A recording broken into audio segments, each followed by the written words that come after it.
बिरयानी की खुशबू धीरे धीरे पूरे घर में फैल गई। नंदा पसीने को पोंछते हुए हॉल में आकर बैठ गई। क्या बात है, बहुत अच्छे अच्छे पकवान बना रही हो। काम खत्म हो गया या और कुछ भी बनाने वाली हो? सब खत्म हो गया समझो, थोड़ा सा रायता बनाना है। बस उन्हें भी बना लूं। मुझे एक कप कॉफ़ी मिलेगी? बेटे बहू के आने की खुशी में मुझे तो भूल ही गई हो। प्रोफेसर राहुल आर्या ने अपनी पत्नी को व्यंग्यात्मक राज में छेड़ा। मेरा मजाक उड़ाए बिना तुम्हें चैन कहाँ मिलेगा। हंसते हुए नंदा किचन में कॉफ़ी बनाने चली गई। 60 साल के राहुल आर्या पटना के एक प्राइवेट कॉलेज में हिंदी के प्रोफेसर थे। पत्नी नंदा उनसे 5 साल छोटी थी। उनका इकलौता बेटा अमित आईआईटी इंजीनियरिंग के बाद कनाडा में नौकरी कर लाखों कमा रहा था। घर की सामान्य स्थिति को देखकर उसे एहसास हो गया था। यह सोचकर हमेशा पढ़ाई में जुटा रहता उसकी मेहनत का ही नतीजा था। 10वीं में अपनी स्कूल में प्रथम और तीसरा स्थान प्राप्त किया। 12वीं में भी उसने टॉप किया। राहुल की माली हालत कोई खास अच्छी नहीं थी। अमित को कॉलेज में भर्ती करवाने के लिए बैंक से लोन लिया था, पर किताबें, खाना पीना, दूसरे खर्चे इतने थे कि उन्हें रिश्तेदारों से कर्जा लेना पड़ा।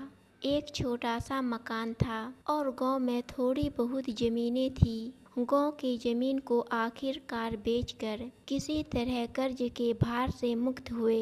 अमित ने अच्छे अंकों से इंजीनियरिंग पास कर ली। फिर पटना में ही 2 वर्ष की ट्रेनिंग के बाद उसे कंपनी वालों ने कनाडा भेज दिया। विदेश में बेटे को खाने पीने की तकलीफ ना हो, यह सोचकर जल्दी से गरीब घर की लड़की देखकर बिना दान दहेज के साधारण ढंग से उसकी शादी कर दी। जल्दी से शादी करने के कारण अब तक जो थोड़ी सी जमा पूंजी थी शादी में खर्च हो गए। निशा गरीब परिवार से थी। उसके पिता मोहल्ले में घूम घूम कर कपड़े बेचा करते थे। निशा ने किसी तरह बीए तक की पढ़ाई की थी और घर में छोटे छोटे बच्चों को पढ़ाया करती थी। उससे एक और छोटी बहन थी जो अभी पढ़ रही थी। राहुल आर्या और उनकी पत्नी की बस यही इच्छा थी, एक गरीब लड़की का ही हमें उद्धार करना है। दान दहेज की कोई इच्छा नहीं थी। उन्होंने साधारण शादी कर दी। शादी के 10 दिन बाद वे दोनों कनाडा चले गए। शुरू में फ़ोन से बेटा बहू बातें करते, फिर महीने में 6 महीने में एक बार ही बात हो जाती। बेटे की आवाज़ सुन उसकी खैरियत जान उन दोनों को तसल्ली हो जाती। कनाडा जाने के बाद अमित ने एक बार भी रुपये घर नहीं भेजे। पहले पगार मिलते ही फ़ोन पर बोला, पापा यहाँ घर के फर्नीचर आदि लेने में बहुत खर्च हो गया, यहाँ बिना कार के नहीं रह सकते, 2-3 महीने बाद आपको पैसे भेजूंगा। इस पर राहुल जी बोले, बेटा तुम्हें वहाँ जो चाहिए उसे ले लो, यहाँ हमें पैसे की ज़रूरत ही क्या है। हम 2 जनों का थोड़े में ही गुजारा हो जाता है, हमारी फिक्र मत कर। उसके बाद अमित से पैसों के बारे में कोई बात नहीं हुई। राहुल और नंदा दोनों को ही इस बात पर कोई गिला शिकवा ना था। बेटे ने पैसे नहीं भेजे, बेटे खुश रहे यही उन्हें चाहिए था। थोड़े में ही वे गुजारा कर लेते। 3 साल बाद बेटे ने कहा, मैं पटना आऊँगा। फ़ोन पर बताया। नंदा की खुशी का ठिकाना ना रहा।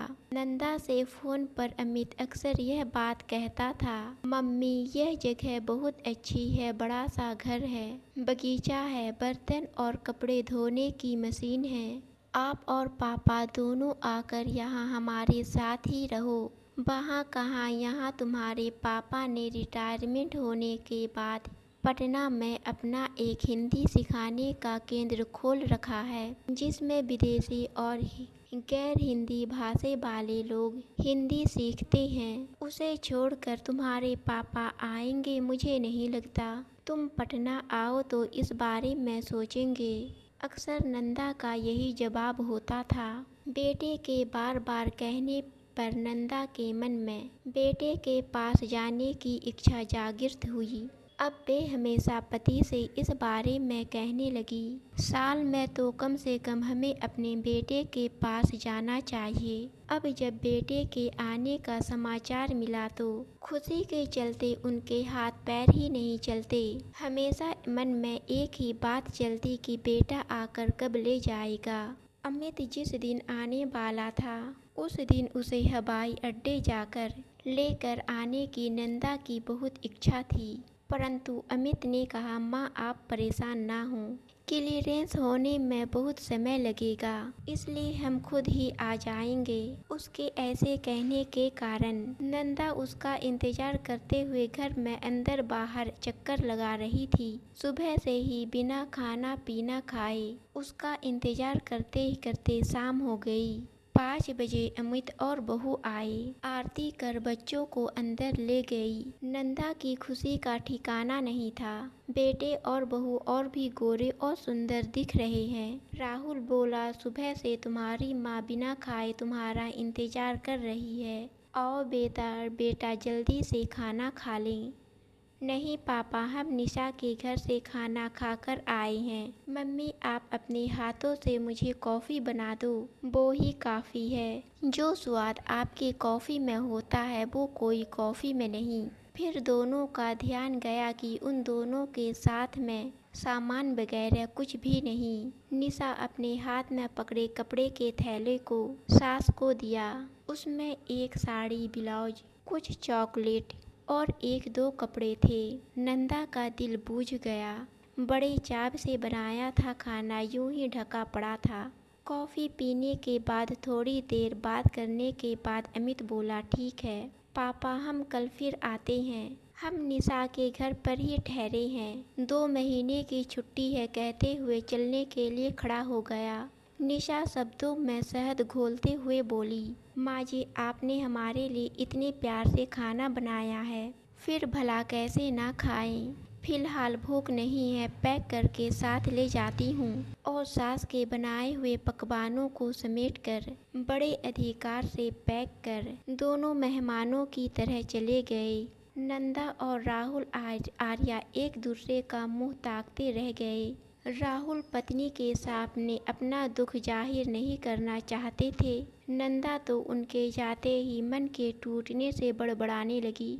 कितने लाड प्यार से पाला था अपने बेटे को, क्या इसी दिन के लिए ऐसा आया जैसे कोई बाहर का आदमी आकर 1 घंटा बैठकर चला जाता है। कहते हुए नंदा के आंखों से आंसू बहने लगे। राहुल पत्नी के सर पर हाथ फेरते हुए तसल्ली देने की कोशिश करने लगे। दिल में भरे दर्द से उनकी आंखें गीली हो गई थी, लेकिन अपना दर्द जबान से बयां कर नंदा को और दुखी नहीं करना चाहते थे। राहुल ने पत्नी को किसी तरह समझाकर खाना खिलाया। 3 दिन बाद राहुल फिर आया, उसी समय जब नंदा उसके लिए कॉफ़ी बनाने गई। फिर अकेले में अपने पिताजी से बोला, पापा निशा को अपनी माँ को कनाडा ले जाकर साथ रखने की इच्छा है। उसकी माँ ने छोटे उम्र से परिवार बच्चों में ही रहकर बड़े कष्ट पाए, इसलिए अब हम उन्हें अपने साथ कनाडा ले जा रहे हैं।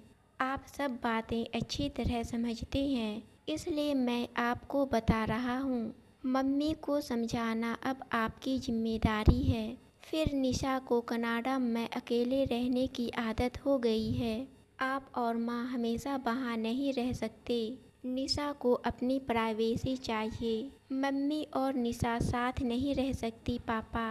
दोनों का नहीं बने इसी का मुझे डर है, इसलिए आप दोनों को मैं अपने साथ रखने में हिचक रहा हूँ। पापा आप मेरी स्थिति अच्छी तरह समझ गए हैं। राहुल आर्या बोले, बेटा मैं हर बात समझ रहा हूँ और देख भी रहा हूँ। तुम्हें मुझे कुछ समझाने की ज़रूरत नहीं है। बात तुम्हारी माँ की है तो उसे कैसे समझाना है अच्छी तरह जानता हूँ। बोलते हुए आज राहुल को सारे रिश्ते बेईमानी लग रहे थे। इसके बाद जिस दिन अमित और निशा कनाडा रवाना होने वाले थे, उस दिन 10 मिनट के लिए विदा लेने आए। उसी रात नंदा राहुल के कंधे से लगकर बहुत रोई। बेटे से कुछ आशा रखना क्या माता पिता का अधिकार नहीं? क्या मैंने आपसे शादी करने के बाद किसी भी बात की इच्छा जाहिर की? परंतु अपने बेटे के विदेश जाने के बाद सिर्फ 1 महीना वहाँ जाकर रहूं यही इच्छा थी, वो भी पूरी ना हुई। नंदा रोते रोते बोलते जा रही थी और राहुल भी यही सोचकर अपने मन को तसल्ली दे रहे, शायद उनके ही प्यार में परवरिश में कोई कमी रह गई, वरना अमित तो थोड़ा सा उनके बारे में सोचता, माँ के प्यार का कुछ तो प्रतिकार देता। अब इस बात को 3 महीने बीत चुके थे। इसी बीच निशा ने अमित को बताया कि आज मैं डॉक्टर के पास गई थी। डॉक्टर ने बताया तुम गर्भवती हो। अभी अमित कुछ बोलने की कोशिश कर ही रहा था कि निशा बोली, इसीलिए कुछ दिनों से मुझे तरह तरह का खाना खाने की इच्छा होती है। उधर मेरी मम्मी कहती है मैं 1 महीने तुम्हारे पास रही, अब मैं बच्चे और तुम्हारे पिता को छोड़कर नहीं रह सकती। मुझे तो तरह तरह के व्यंजन बनाने नहीं आते, अब क्या करें? अमित बोला, हम खाना बनाने वाली रख लेते हैं। निशा बोली, यहाँ तो राजस्थानी खाना बनाने वाली मिलेगी नहीं, तुम्हारी माँ को बुला लेते हैं, पर सब होने तक वो यही मेरी पसंद का खाना बनाकर खिला देंगी। पिताजी 1 महीने के लिए तो आ ही सकते हैं। उन्होंने जो छोटा सा हिंदी सीखने का केंद्र खोल रखा है, वहाँ किसी दूसरे आदमी को रख कर, परंतु अमित को बात पूरी नहीं करने दी निशा ने। उन्हें यहाँ आने की क्या ज़रूरत है? आपकी माँ ही आए तो ठीक है। अमित बोला, तुमने ही बोला था हमें प्राइवेसी चाहिए, वे यहाँ आए तो ठीक नहीं रहेगा। अब वैसे भी उनसे किस मुंह से आने के लिए कहूँगा? वह सब ठीक है, लेकिन तुम्हारी माँ को यहाँ आने की बहुत इच्छा है। आप फ़ोन करो, मैं बात करती हूँ। निशा की बातें अमित को बिल्कुल भी पसंद नहीं आई। वो बोला, ठीक है, डॉक्टर ने एक अच्छी खबर दी है, चलो हम बाहर खाना खाने चलते हैं, फिर इस समस्या का हल सोचेंगे। वे लोग एक रेस्टोरेंट में गए। वो रेस्टोरेंट बंद था, सामने एक पार्क था। वो दोनों वहीं जाकर घूमने लगे। उन्होंने देखा एक बेंच पर एक बुजुर्ग बैठे हैं। दूर से अमित को वे अपने पापा जैसे लगे। अच्छी तरह देखा तो देखकर दंग रह गया। यह तो पापा है, अमित के मुंह से आवाज़ निकली। राहुल पीछे मुड़कर देखा तो हैरान रह गए। अरे बेटा तुम? पापा आप यहाँ? कुछ समझ नहीं आ रहा। पापा बोले, देखो वहाँ अपना क्वार्टर है, और राहुल आगे बढ़ गए। बेटा बहू बिना कुछ बोले पीछे से जाने लगे। दरवाज़ा नंदा ने खोला। राहुल के पीछे अमित और निशा को देखकर वह हैरान रह गई। फिर खुशी से अमित को गले लगा लिया। दोनों का बहुत ही खुशी से स्वागत किया। नंदा बोली, पटना में तुम्हारे पिताजी ने जो केंद्र हिंदी सिखाने के लिए खोल रखा है, वहाँ इनके एक विदेशी शिष्य ने कनाडा में ही हिंदी सीखने के लिए हम लोगों को यहाँ ले आया। यह संस्था उसी शिष्य ने खोली है, सब सुविधाएं भी दी। तुम्हारे पापा ने वहाँ के केंद्र को पटना के एक शिष्य को सौंप दिया। तुम्हारे पापा बोले, हमारा पटना में है कौन, यह काम कहीं से भी करो, ऐसा सोचकर हम यहाँ आ गए। यहाँ तुम्हारे पापा को 1 लाख महीना मिलेगा। जल्दबाजी में सब कुछ बता दिया नंदा ने। अमित माँ के पास आकर बोला, मम्मी तुम्हारी बहू गर्भवती है, उसकी नई नई चीज़ें खाने की इच्छा होती है, अब उसकी माँ यहाँ नहीं आएगी।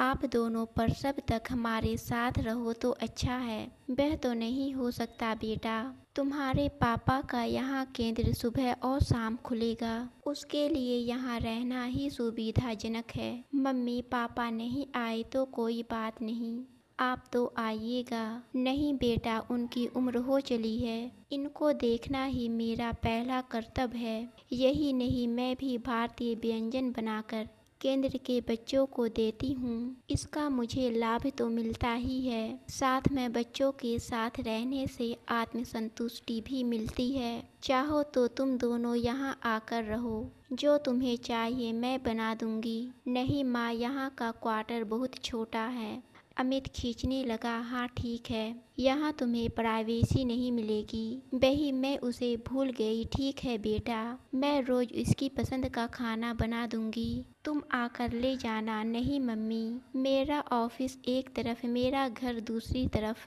तीसरी तरफ यह केंद्र, रोज नहीं आ सकता मम्मी, बहुत मुश्किल है। अमित, अब तक हम दोनों तुम्हारे लिए ही जिए, पेट काट कर रख कर तुम्हें बड़ा किया, अच्छे स्थिति में ले आए, शादी होते ही हम तुम्हारे लिए बेगाने हो गए। राहुल ने कहा, खून के रिश्ते से दुखी हुए हम तो क्या हुआ, हालात ने रिश्ते बना दिए। अब इस रिश्ते को हम नहीं छोड़ सकते, पर तुम जब चाहो आ सकते हो। हमसे जो बन पड़ेगा तुम्हारे लिए करेंगे, तुम्हारे लिए जो सहूलियत है वो करो, तुम खाना तैयार है, अपने आप लेकर खा लो, मुझे आने में 1-2 घंटा लगेगा। नंदा बाहर की ओर चली गई। बाप के प्रेम को महसूस कर, पत्नी के स्वार्थीपन के आगे झुककर उनकी अवहेलना की। अब प्रेम के लिए तड़पने वाले अमित को, आराम कुर्सी में लेटे हुए पिताजी को आंख उठाकर देखने में भी शर्म आ रही थी। निशा भी शर्मसार सी खड़ी थी। दोनों भारी मन से घर से निकलने लगे। राहुल अमित से एक बार कुछ कहने की चाह से उठने लगे, लेकिन उनके आंखों के सामने चलचित्र की तरह पुरानी सारी बातें सामने आने लगी। फिर वहीं थम गए। अमित ने पीछे मुड़कर देखा कि शायद पापा अपना फैसला बदलकर उससे कुछ कहेंगे, लेकिन आज उनकी आंखें कुछ और ही कह रही थी।